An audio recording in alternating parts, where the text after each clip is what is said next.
O que tem de filho do diabo mercenário atrás de púlpito hoje engravatado, de Bíblia na mão, pregando, falando Jesus, Jesus. O que tem hoje é impressionante. Parece que Pedro estava assistindo uma televisão. Impressionante. Inigualável essa revelação. Amém. Primeira Epístola de João, capítulo 2, verso 15, diz: Não ameis o mundo, nem o que nele existe. Se alguém ama o mundo, o amor do Pai não está nele. Pois tudo que há no mundo, as paixões da carne, a cobiça dos olhos e a ostentação dos bens, não provém do Pai, mas do mundo. Ora, o mundo passa, assim como sua volúpia. Entretanto, aquele que faz a vontade de Deus permanece eternamente. Amém, irmão? Poder sentar em nome de Jesus. Esse texto ele é incrível e cada passagem eu relembro de um dos ensinamentos do Senhor Jesus. E João aqui, obviamente, com os ensinamentos em mente, ele vai falando de forma mais popular para a igreja a quem ele constantemente estava ali escrevendo. E diz: não ameis o mundo. O mundo não é o planeta aqui citado. O mundo não é a Terra, o mundo não é essas coisas palpáveis. Não, o mundo é um sistema, tanto que ele é especificado mais adiante, quando diz: tudo que há no mundo, as paixões da carne, cobiça dos olhos, ostentação dos bens, não provém do Pai, mas do mundo. Não se pode confundir esse texto como muitos já confundiram. Então eu não posso ter bens materiais, eu não posso ter riqueza. Não, eu ainda penso até ao contrário. Se você é servo fiel de Deus, Ele prometeu que você não vai precisar de nada de ninguém. Ao contrário, vai ter para dar, para emprestar, mas de ninguém tu tomarás emprestado. Mas ter as coisas de bens que este mundo produz é diferente de estar apaixonado por elas. O apóstolo Paulo escreve a Timóteo e diz que o amor ao dinheiro é raiz de todos os males. O que é uma raiz? Raiz é aquilo que dá força. Raiz é aquilo que sustenta. Então, o amor ao dinheiro sustenta todos os males. Ele é a raiz de todos os males. Agora, eu entendo que lá no Antigo Testamento, com Eliseu, teve uma experiência bem interessante, no detalhe do azeite da viúva, né? E a viúva tinha ali: que tens em casa? Só tem um pouquinho de azeite. Então pede vasilhas. O azeite era algo muito precioso. Até hoje é. O azeite puro ainda é muito precioso. Para se conseguir 1 litro de azeite, olha quantas azeitonas tem que ser espremida. Ainda mais naquela época, aquele sistema de pedra, aquelas moendas. Então, para se conseguir 1 litro de azeite, tinha um trabalho muito grande, muito desgastante. Então, o azeite representava uma riqueza. E a mulher dizia para Eliseu: não, eu só tenho um pouquinho. Falou assim: não, então pega as vasilhas e vai colocando, vai enchendo, vai repartindo. E quanto mais a mulher repartia, aquela fonte nunca parava. Irmão, eu entendo que as riquezas na minha vida serão assim. Quanto mais eu repartir, mais eu vou ter. Você consegue pensar desse jeito? Eu não perco uma oportunidade de ajudar alguém. Se eu puder, eu posso. Se eu puder, eu vou ajudar. Porque eu sei que isso agrada a Deus. Muita gente pensa que Deus o fez rico, aquela mentalidade judaica, né? Não, Deus me fez rico porque Deus está na minha vida. Aquele cara é pobre porque ele está fora da graça, ele está em miséria, ele é um pecador, por isso que ele está pobre. Essa era a mentalidade dos judeus. Jesus deixou inúmeras parábolas condenando este ato. Falou a parábola do rico e do Lázaro, mostrando que um rico foi para o inferno e um mendigo foi para o céu, quebrando aquele pensamento judaico de que se o camarada é rico é porque Deus está na vida dele. E se é pobre, Deus não está na vida dele. Jesus vem e conta a parábola de um pobre sendo salvo e de um rico sendo condenado. E diz que aquele pobre vivia ali na porta daquele rico, desejando receber qualquer coisa. Mas não diz em nenhum momento que o rico foi generoso para com o pobre. E você pode imaginar que se Jesus tivesse contado a seguinte história: havia um homem rico e havia em sua porta um pobre. E esse homem rico, todos os dias pela manhã, dava café a esse pobre. Na hora do almoço, ele dava o almoço a esse pobre. Ele dava a janta para esse pobre. E na hora de dormir, ele dava um cobertor limpo para esse pobre. Você imaginaria que quando Jesus concluísse a parábola, ia dizer que o pobre estava onde? No céu. E o rico? Também. Ou Jesus ia contar que alguém fez boas atitudes, teve boas atitudes, fez um monte de boas ações e depois foi para o inferno? Não, irmão, não vai.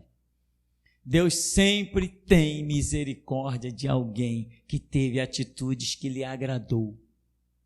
Deus sempre tem misericórdia. E aqui, não ameis o mundo, nem o que nele existe. O que existe no mundo? Quando você olha um deserto do Saara, você olha aquele mundo de areia, o que tem lá? Nada, tem nada. O que te interessa naquele deserto do Saara, né, que chama, né? Se alguém chegar para você e disser assim: olha, você quer muitas terras para morar? Eu vou te dar terras de graça, vem comigo. Pega um helicóptero, tá vendo esse deserto inteiro aqui? É tudo teu, você vai querer? Mas são terras valiosíssimas, você não vê atrativo nenhum naquelas terras. Igual há décadas atrás, os índios não viam numa barra de ouro. Se você chegasse com 1 quilo de batata e 10 quilos em ouro, dissesse para o índio, há boas décadas atrás, né, que agora os índios estão bem espertos, o que você quer? 1 quilo de batata ou 10 quilos em ouro? O índio diria assim: não, me dá 10 quilos de batata, mas o ouro? Não, o que eu vou fazer com o ouro? O que eu vou fazer com esses pedaços de ferro, diria o ouro? A batata serve para eu comer, e o ouro? Vou fazer o que com isso? Lá no meio do mato, não tinha nada para fazer com aquilo. Então o que atrai a gente?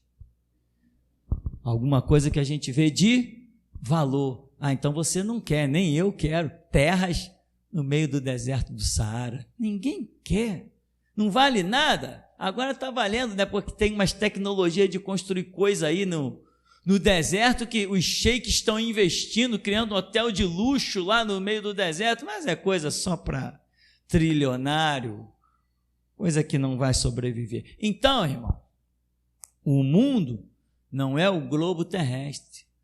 As coisas que tem no mundo são essas coisas produzidas, o ouro, a prata, coisas que nós, seres humanos, passamos a dar valor. Pela maneira como podemos usar essas coisas, nós passamos a dar valor. Uma gota de ouro daria para fazer um fio de 1 quilômetro. Uma gota de ouro, uma gotinha de ouro, de meio centímetro, é possível esticá-la para fazer um fio de 1 quilômetro. Esse é o valor do ouro. Você não consegue fazer um fio de 1 quilômetro com uma gota de ferro, com uma gota de cobre, mas com o ouro consegue. Então, ele gera um valor, e o ouro é muito melhor condutor de eletricidade do que muitas das coisas que tem por aí, inclusive hoje em uso. Então, Quando você olha para as coisas e vê o valor dessas coisas, você está olhando para o mundo, as coisas que o mundo produz, e você está vendo o valor dessas coisas. Irmão, eu consegui me libertar. E eu quero que você também se liberte. Porque eu sei que Jesus não coloca um mercenário atrás de um púlpito. Jesus não coloca atrás de um púlpito quem ainda é seduzido pelo brilho do ouro. Ele não coloca. Os que estão aí atrás dos púlpitos, seduzidos pelo brilho do ouro, não foi Jesus que colocou. Foi o diabo que colocou. E aquilo não é púlpito, aquilo é palanque. Aquilo não é igreja, aquilo é centro de operações de Satanás, terreiros de macumba, obras do diabo disfarçadas de igreja. Então, eu preciso dizer isso para você, que você precisa se libertar. Mas libertação é um negócio que acontece somente na vida daquele que entende e deseja. Jesus liberta quem? Só aquele que deseja ser liberto. Quem procura um médico? Aquele que reconhece que está doente. É assim que as coisas acontecem. Se você gosta do seu jeito de viver e das suas maneiras e hábitos, e você não reconhece a luz da Escritura, porque você tem que confrontar a sua vida com o prumo da Escritura. Se a luz da Escritura você não reconhecer os seus delitos, os seus erros, as suas imperfeições, você não vai buscar a cura. Mas se você reconhece, você tem que se trancar lá no teu aposento e só sair de lá quando você sentir que a mão do Espírito entrou e arrancou algo de dentro da tua alma. Isso é poderoso. Isso é poderoso. E é por isso que eu te digo, a coisa mais rara de se encontrar no mundo sempre foi pastor. Porque Jesus não elege, não promove, não deixa assumir à frente da sua igreja mercenários, pessoas seduzidas pelo dinheiro, pelo ouro, pela prata, pelos carros. Tem pastores por aí que estão usando carros que não tem sentido. Estão usando avião e helicóptero que não tem sentido. O camarada pega para andar, para voar 3 quilômetros, o camarada pega um helicóptero para ir a 3 quilômetros, coisa que dá para a gente ir a pé, brincando, batendo um papo. Mas por quê? Porque ele se sente elitizado, porque ele é pastor. Ele só anda de terno e maletinha 007. Ele está apaixonadíssimo pelas coisas que o mundo produz. Ele está querendo se equiparar aos riquinhos deste mundo que não vão a canto nenhum. A menos que seja servo. E não tenha essas atitudes, como está aqui, ó. Pois tudo que há no mundo, as paixões da carne, a cobiça dos olhos, a ostentação dos bens, não provém do Pai, mas do mundo. Nós precisamos ser mesmo pessoas libertas. Que Jesus vai nos dar tudo, não vai poupar nada. O que tu precisar, tu terá, desde que tu não o cobices. Tem gente que tem carro, mas se vê alguém encostar no seu carro, fica chateado, esquece que aquilo é apenas uma lataria. Vou botar mais meu carro aqui não. Vou passar graxa para ninguém encostar. Essa cobiça, você está prisioneiro de um bem material. Larga de mão, irmão. Deixa para lá. Vai brigar por quê? Porque alguém encostou no carro. Quanta gente eu vi brigar no tempo que carro era coisa para quem tinha uma condiçãozinha melhor. Hoje não, hoje qualquer um tem um carro, porque tem financiamento de carro aí a R$200 por mês. Então muita gente está comprando carro. Não todos, mas muita gente. Mas antes, quando o carro era uma coisa mais elitizada, quanta briga, quantos homens barbados eu vi sair na rua e crianças distraídas encostadas no carro, soltando uma pipa, ou brincando na calçada, encostado, e o camarada chegar e dar bronca nas crianças, porque estava encostado no carro dele. Ele está apaixonado pelo carro dele, pelos bens materiais. Não, eu tenho que zelar pelo meu patrimônio. Tá, zele pelo seu patrimônio, mas não acima de uma vida, não acima de uma alma, não acima da amizade com o ser humano. Não, nada disso. É dando, daí dá-se-vos-á, boa medida, recalcada, transbordante, vos deitarão no vosso regaço. Mas eu dei tanta coisa e nunca ninguém me deu nada. Eu vou deixar de ser bonzinho, dizem alguns por aí, porque você deu de forma errada. Se você está cobrando que alguém te dê alguma coisa, é porque você já deu com essa intenção de ser recompensado. Dá, como diz a Escritura, dá como se estivesse emprestando para Deus, que na hora que tu precisar, Ele estará presente te dando o que é teu.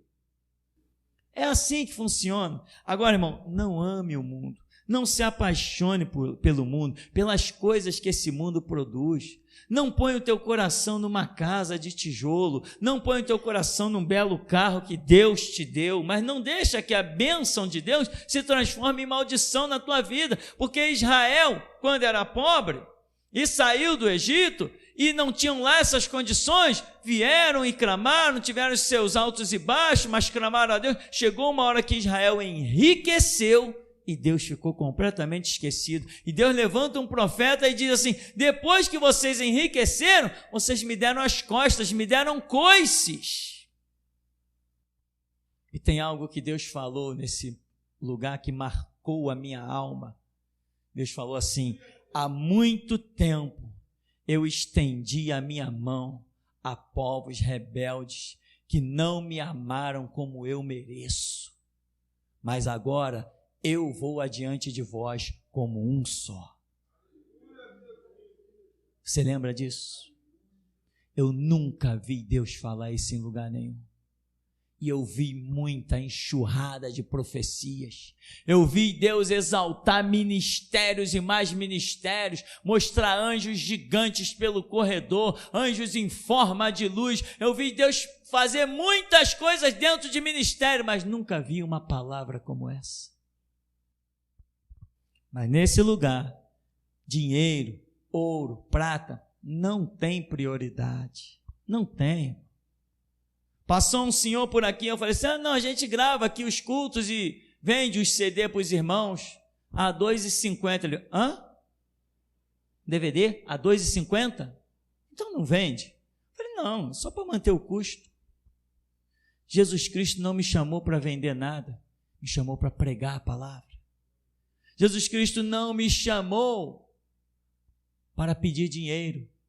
Eu dizia para esse senhor que esteve aqui: Jesus Cristo não me chamou para ir para trás de um púlpito e falar de dinheiro, me chamou para falar da sua palavra.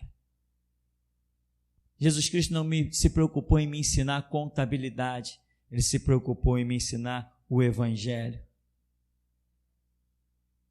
Jesus Cristo não me fez um matemático, me fez uma pessoa capaz de pensar e receber do alto. Então, irmão,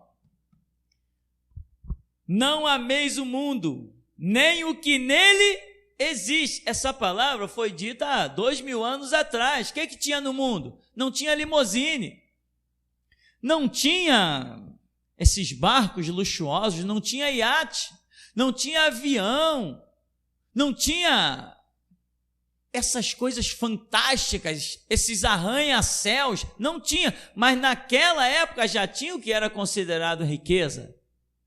Muitas terras, terra significava possessão, riqueza. Tinha pessoas que tinham carruagens luxuosas. Imagina, Herodes, Pilatos, tinham carruagens luxuosas, tinham cavalos que valiam uma fortuna. Até hoje tem. Eu vi uma reportagem com um camarada, um cantor sertanejo, que ele comprou uma vaca, só uma vaca. Ele pagou 400 mil em uma vaca. 400 mil reais numa vaca. 2 meses depois, aquela vaca ganhou um concurso. Deve ser um concurso de beleza. E a vaca ganhou um concurso e 2 meses depois, o concurso que a vaca ganhou deu a ele de volta os 400 mil reais que ele investiu na vaca. Depois a vaca ganhou mais outro concurso e mais outro. Com aquela vaca, em apenas 1 ano, ele pagou 400 mil reais na vaca. Em 1 ano, ele lucrou 1 milhão de reais só com aquela vaca. Muita gente pode dizer assim, eu tenho uma reserva aqui, esse negócio de vaca dá dinheiro. Eu vou investir em vaca. Imagina, investiu 400 mil, em 1 ano lucrou 1 milhão. Em 1 ano, eu estou dizendo em 1 ano. 1 ano, o cara lucrou 1 milhão com uma vaca. Ele tinha uma fazenda a perder de vista lotada de boi. Sabe de quem eu estou falando? Zezé de Camargo. Estou falando daquele. Filho dos crentes. Como é o nome do pai do cara? Seu Francisco. E a mãe? Uma Joaquina dessas. Então, irmão, imagina uma pessoa dessa com tanto dinheiro. É muito dinheiro. Só de pensão para a mulher dele, ele dá 100 mil por mês. Para ex-mulher, né? 100 mil por mês. Olha o que esse homem poderia estar fazendo e agradando o coração de Deus. Vai visitar as crianças. Como é que chama aquele lugar onde as crianças têm câncer? Tem um centro, né? O INCA, e tem um centro onde tem as crianças. E às vezes eles estão com projetos parados por falta de dinheiro para pesquisar, para descobrir cura de câncer. Imagina um homem que esse homem deve ganhar por mês, ele deve ganhar 1 milhão de reais por mês, pelo que eu vi na reportagem especial do Conexão Repórter. Olha o que um homem desse poderia estar fazendo. Mas ninguém vê o cara dando nada, fazendo nada. Esses jogadores de futebol, quanto mais tem dinheiro, tudo que eles fazem é pacto com o diabo, que nem Neymar na maçonaria, e toma ali propaganda e só entra dinheiro, entra dinheiro, entra dinheiro. Foi feita uma reportagem que disse que a cada 3 minutos, Neymar fatura 100 mil reais. A cada 3 minutos o cara fatura 100 mil reais. Mas é apaixonado pelo mundo. Tudo que tem será um motivo para ele chorar quando o médico disser assim: arruma a tua casa, porque da cama que tu subiste não descerás mais. De que adianta ganhar o mundo inteiro e perder a sua alma? Se Deus me fizesse um rico, eu escandalizaria esse mundo. Eu colocaria, irmão, uma situação. Eu sairia pegando toda essa ramificação. Eu não quero saber, é responsabilidade do governo. Meu amigo, pode ser responsabilidade do governo, mas o cara agraciado por Deus sou eu. Não vou levar dinheiro no caixão. O que você vai fazer com a sua fortuna? Pergunta aos repórteres, a alguns trilionários, quintilionários da nação.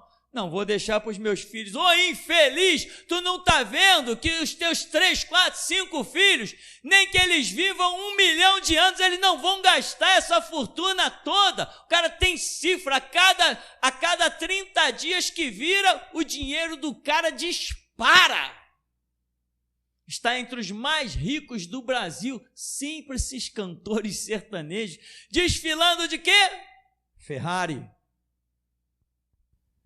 Eu vou fazer uma entrevista ali, eu tenho que ir para o aeroporto. Vem cá me buscar que eu vou para o aeroporto. Vai, entra no seu teco-teco particular. Não, esse avião aqui custou 9 milhões, mas agora eu vou comprar um de 27 milhões. 3 vezes o valor. São pessoas apaixonadas pelo mundo. Nunca passou pela cabeça deles dar nada, eles só querem, eles estão competindo. Vê aí a minha riqueza. O que estão dizendo? Em que ranking eu estou? Eu sou o que do Brasil hoje? Eu sou o 30º mais rico, poxa, mês que vem eu vou passar para o 29º. E assim ficam, porque são apaixonados pelo mundo. Irmão, preste atenção no que eu vou te dizer agora. Nossos pensamentos têm que ser diferentes. Sequer nós pertencemos a este mundo. Fomos comprados com o sangue do Filho de Deus. E ele disse: vocês não são do mundo, como eu do mundo não sou.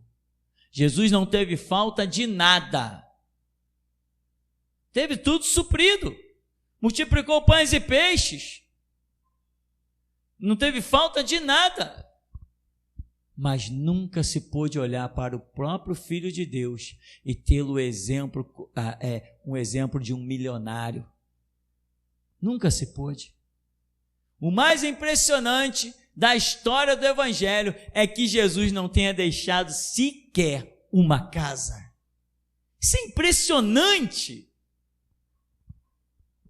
Mas também não se tem notícia de que ele ficou dormindo ao relento, que dormiu na praça e que ficou desabrigado e que ficou sofrido. Não, pastor, mas ele dormia no Getsêmani. E sabe lá o que é o privilégio de poder dormir no Getsêmani? Todo mundo estava lá, os discípulos. Que maravilha dormir no Getsêmani. Quase não chove naquela cidade. O clima ao ar livre é uma maravilha. Se você não tiver dinheiro para comprar uma casa, Deus tem um jardim para te abrigar, irmão. E te digo mais, vai ser muito melhor do que a casa que você pudesse pensar em comprar. O que habita no esconderijo do Altíssimo, a sombra do Onipotente descansará. Mas para muitos essa sombra do Onipotente não tem sido bastante. E eu quero nesta ocasião, irmão, apelar para que você medite sobre a questão de ser liberto das coisas naturais. Ser liberto.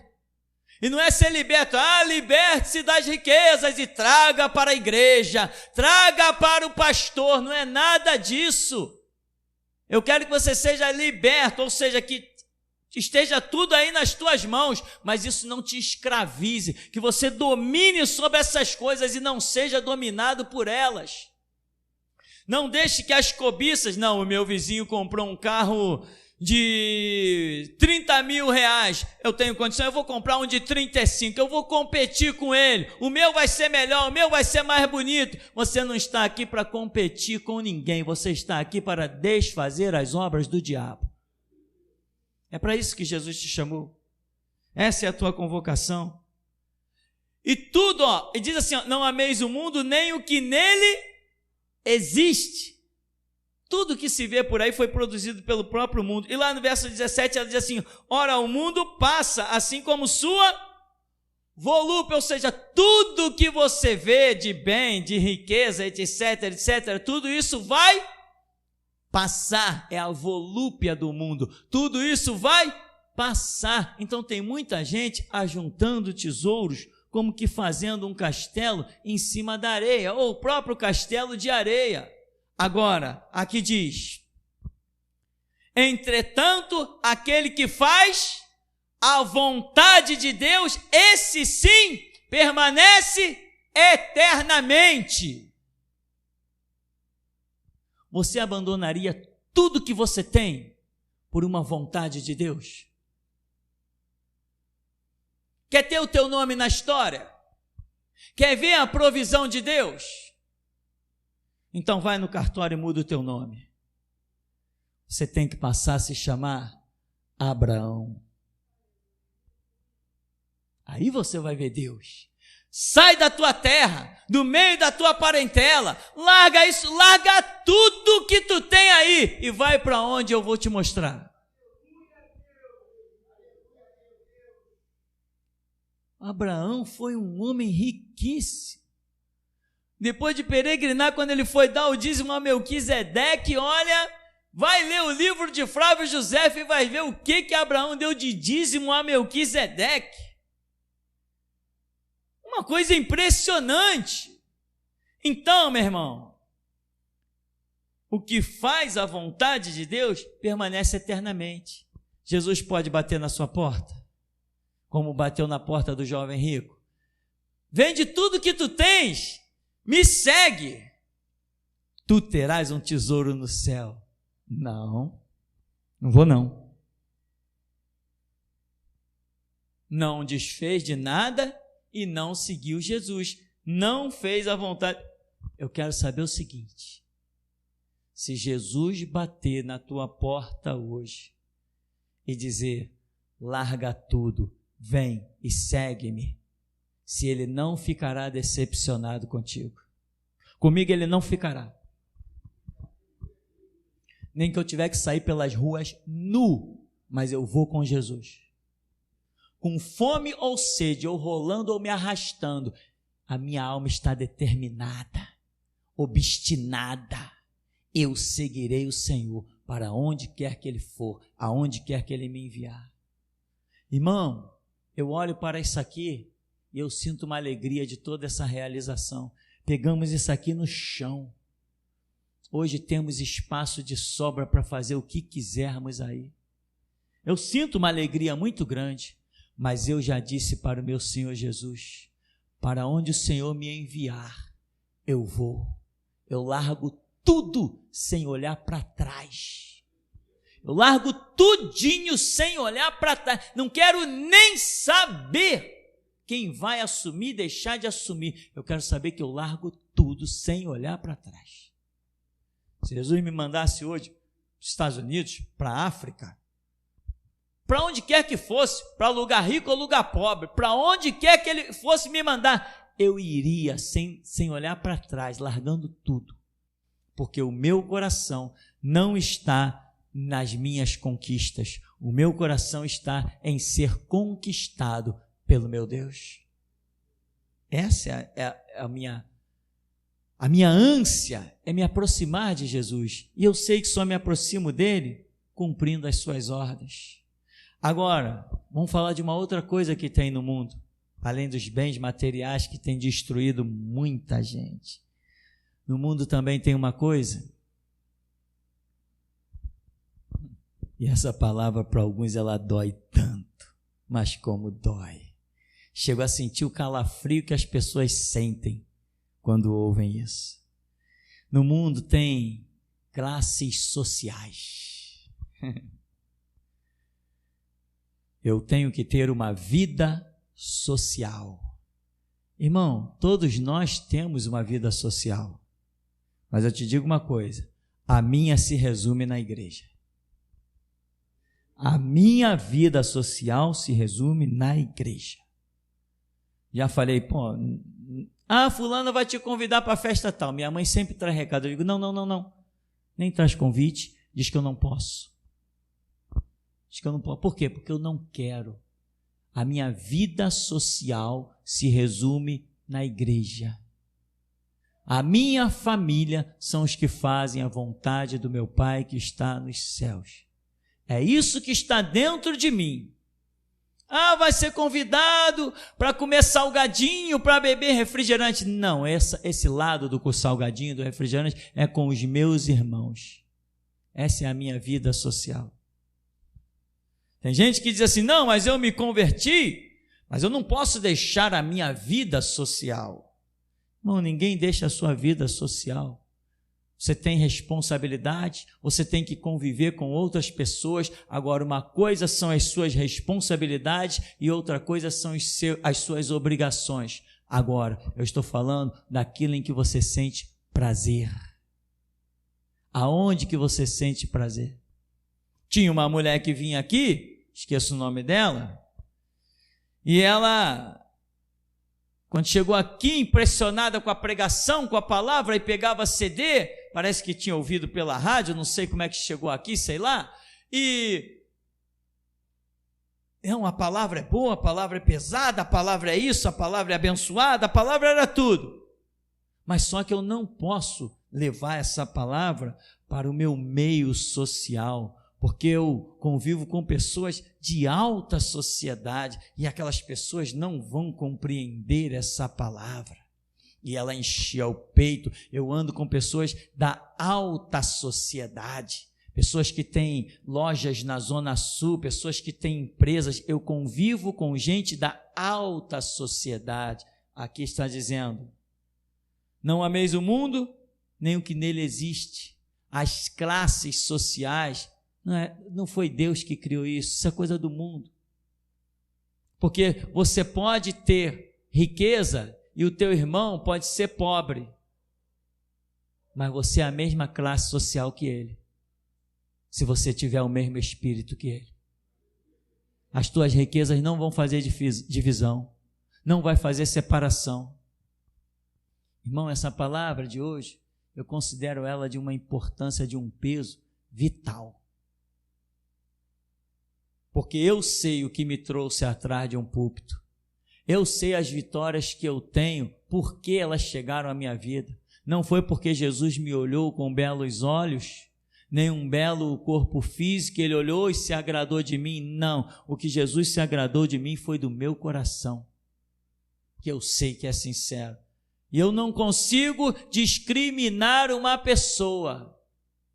Eu falo com um mendigo da mesma maneira que falo com o advogado, ou com o juiz, ou com o capitão das Forças Armadas. Os seres humanos, para mim, eles são todos iguais.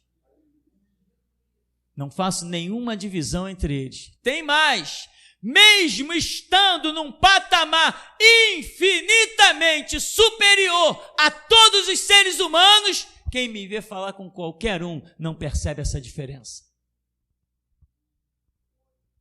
Não percebe essa diferença. E eu sei que estou superior a todos os seres humanos perante esse olho dos Deus vivo. Eu sei disso, mas ninguém percebe. Ninguém vê isso.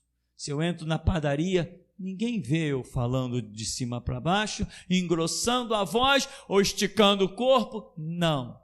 Sou o mesmo em tudo que é canto. Falo do mesmo jeito, na mesma tonalidade. Sou um só, não tenho duas caras nem duas personalidades. Ou como diria alguns na modernidade, não tenho dois Facebook. Sou o que sou. E acabou essa história. E na hora que Deus precisa mostrar a diferença de quem é e quem não é, Ele mostra. Quer eu esteja sentado num trono de ouro ou sentado no meio-fio, o que faz diferença não é onde eu me assento. O que faz diferença é o Deus que eu sirvo, é a unção que recai sobre a minha vida. Quando Ele entra pelos meus lábios e fala através de mim, isso é que faz a diferença. Aqui dentro da igreja não pode ter elite.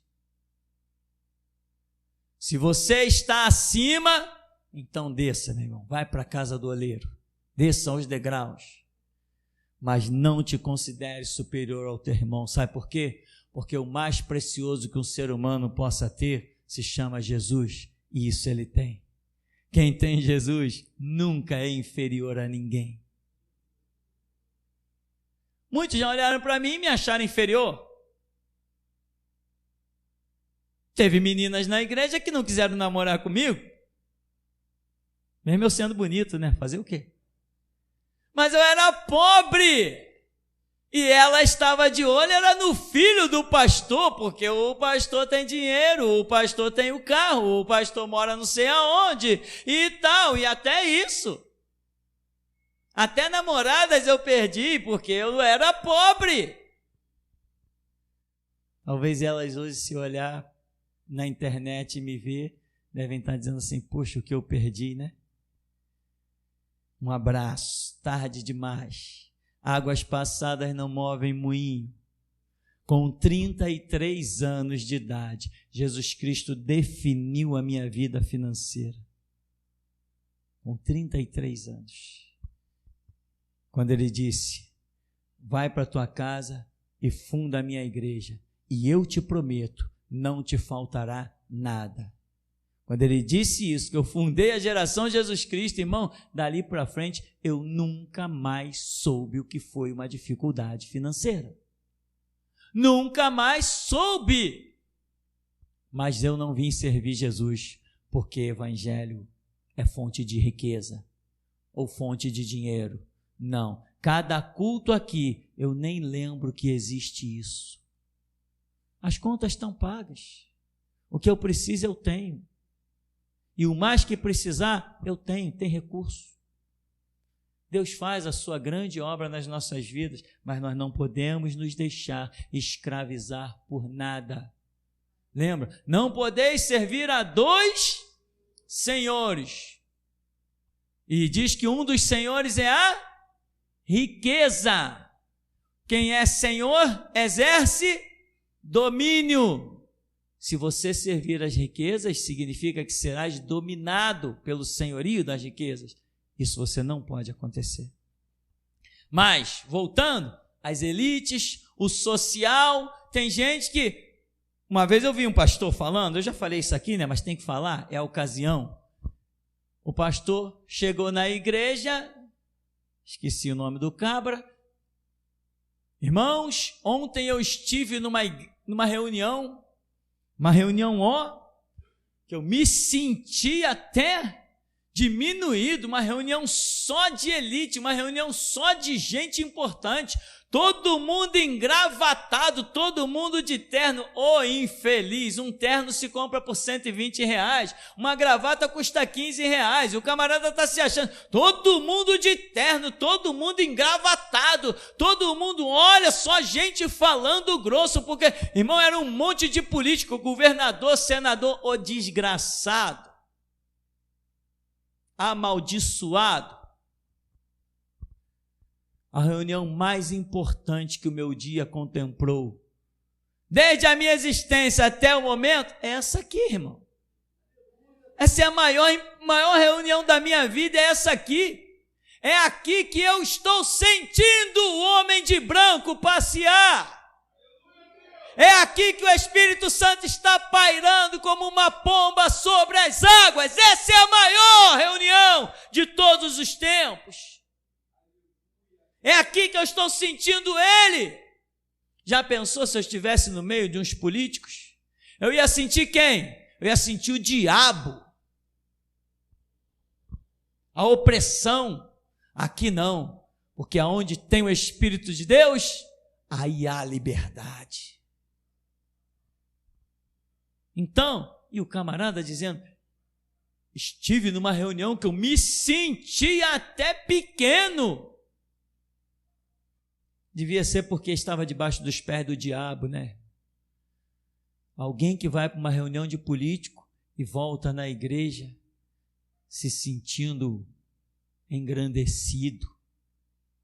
São pessoas que ainda não aprenderam que essas coisas que o mundo produz, elas não podem fazer parte da nossa vida. Isso não é o nosso atrativo. Tem gente que está dentro da igreja e ainda não descobriu qual é o foco da sua vida. Meu irmão, o foco da nossa vida não é estar com gente que pelo mundo, para o mundo, é considerada importante. Se alguém é considerado importante lá no mundo, não tem valor para o nosso Deus. Não tem. Os títulos que nós temos na igreja não tem nada a ver com o mundo. E o que o mundo tem de título não tem nada a ver com a igreja. E entre luz e trevas, não há nenhuma comunhão. Então, irmão, esse é um detalhe, assim, poderoso para se pensar. Tem gente que se sente engrandecida, elitizada. Tem gente que até ousa dizer, não, irmão, eu tenho alguns recursos, eu estou classificado como não tem aquela pirâmide, né? Da classe, né? Classe baixa, classe média alta, classe não sei o quê, classe alta, né? Não tem essas baboseiras que o mundo produz? Tem gente que chega até o ponto de procurar tabelinhas na internet e dizer, se a minha riqueza é tanto, em que classe eu estou incluído? Eu estou na classe média alta. Irmão, você trabalha onde? Não, eu trabalho para pessoas da classe média alta. Eu trabalho para pessoas da classe alta. Deixa de ser infeliz e burro. Vai trabalhar para Jesus. Para de trabalhar para os classe alta, classe média alta. Irmão, recebe a libertação. Essas coisas não podem aprisionar a sua mente. Tem gente que diz, irmão, onde você trabalha? Eu trabalho numa multinacional. Ah, é? Trabalha numa multinacional? Por quê? O que é nacional não tem valor? Irmão, você trabalha onde? Eu trabalho naquela empresa lá. Acabou. Tem gente que trabalha em multinacionais, meu irmão, que se soubesse o quanto certos camelôs estão ganhando, o camarada ia sair da multinacional e ia ser camelô. Ia ou não ia? Ia. O camarada que inventou o alfinete está rico. O camarada que inventou um arrebite não tem mais onde botar dinheiro. Quem comercializa com parafuso, o camarada não tem mais aonde botar dinheiro. Todo dia são vendidos milhões de parafusos. O cara vende parafuso, não precisa nem ter mais do que o primeiro grau, basta saber, nem precisa fazer conta, porque as calculadoras fazem tudo. O cara pode ser um analfabeto, basta saber fazer ali, dar o troco, tal, ou então põe uma pessoa para trabalhar para ele. Vai vender parafuso, é muito melhor do que trabalhar em multinacional. Qualquer um, eu, você, qualquer um pode abrir uma lojinha para vender parafuso. Compra da fábrica e revende. E tu vai ganhar dinheiro. E tá a dica aí, meu irmão. Tá a dica até aí. Abre uma fábrica, uma lojinha de parafuso para você ver se não está toda hora alguém lá para te comprar parafuso. O mundo não vive mais sem parafuso. Todo dia se consome milhões de parafusos. Aí o cara, não, eu trabalho numa multinacional. Ou então, eu trabalho na Petrobras. Quer dizer que o cara está na elite, né? Petrobras é elite. Mas agora muita gente não diz, eu trabalho na Petrobras. Porque senão a gente pergunta logo, tu é um dos corruptos? Tu é um dos ladrões? Tu também está na lista da Lava Jato? Então, meu irmão, cuidado com esse negócio de classe social. Não interessa. Se o mundo disser assim, Deus te abençoou, você tem uma fortuna, você é da classe alta. Você, não sou da classe de Jesus. Não deixa que as coisas do mundo te seduzam. Não deixa, irmão, não deixa. Não, outra coisa. Eu falei aqui em fazer bem e tal. Irmão, faça bem no mover do Espírito. Não faça bem para que as pessoas coloquem o teu nome no alto e digam, aquela mulher ali me ajudou, aquele cara ali me ajudou. Eu vou fazer isso e vão falar no meu nome e vão ficar grato comigo. Não, ajude, mas ajude na direção do Espírito. Ajude na direção do Espírito, irmão, porque senão você pode estar ajudando os inimigos de Deus. Tá? E ajudar os inimigos de Deus é uma coisa complicada. É melhor orar primeiro e fazer depois. Hora de decisão, de qualquer decisão, é hora de oração. Isso já foi ensinado há mais de 10 anos atrás. Então, não ameis o mundo, nem o que nele existe. Se alguém ama o mundo, o amor do Pai não está nele. Pois tudo que há no... Pois o quê?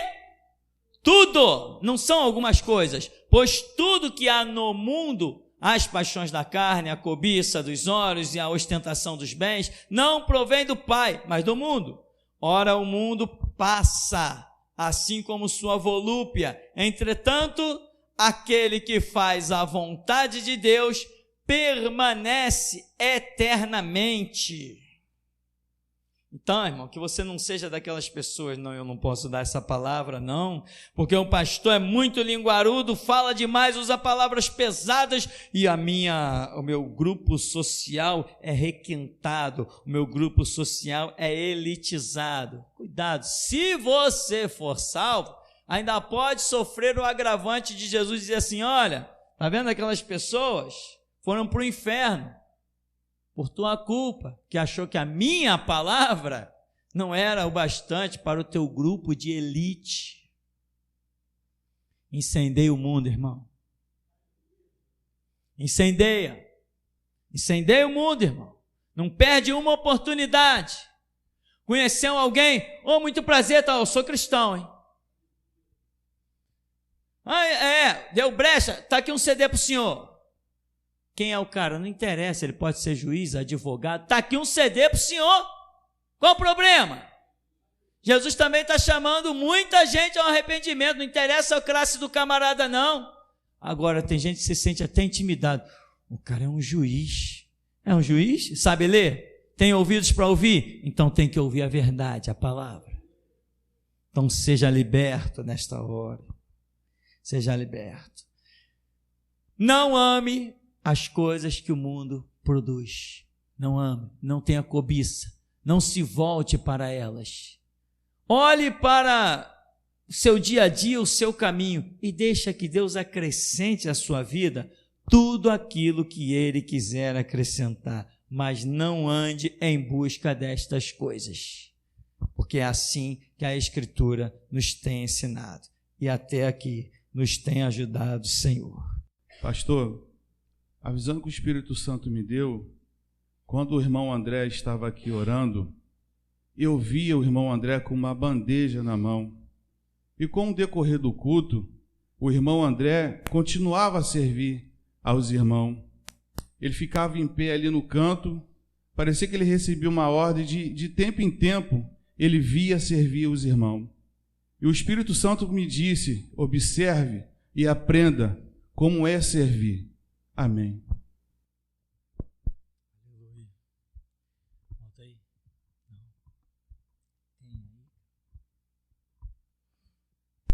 Eu vi um grande alce, assim que começou o culto.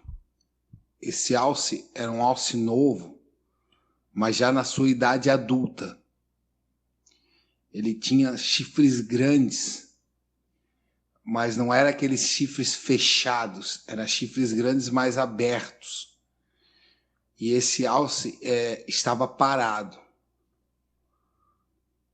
como quem vai andar, mas ele permanecia parado ainda. Amém. Eu vi no meio da congregação uma planta. Ela começou a brotar pequena e foi crescendo, crescendo, crescendo. E ela cresceu muito, mas ela não era uma árvore, ela era uma planta, com caule de planta mesmo. E ela cresceu muito alto na visão que eu tive. Amém. Eu vi um grande formigueiro. No começo até pensei que era a boca de um vulcão, de tão grande que era. E daquele formigueiro saíam formigas enormes, muito grandes. E eu vi quando uma saiu com um CD, igual esses CDs que entregamos, essa capa, ela saiu com um CD desses nas costas. E saíam algumas formigas ali de dentro. E quando ela saiu do formigueiro, tinha um grande homem branco. E esse homem, ele esmigalhava, cortava assim com as suas mãos um pão e dava para essas formigas. E elas carregavam esse pão nas suas costas e iam e invadiam toda a terra. Amém. Eu vi a congregação, então eu vi uma corda no meio do templo. E eu vi quando irmãos vinham e subiam, segurando essa corda com as mãos, como esses treinamentos que a gente vê. Eles iam subindo assim só com as mãos, iam para cima e o Senhor mestre orientando. Então eu vi pelo lado de fora, quando o templo virou um grande prédio, um prédio muito grande, com vários andares.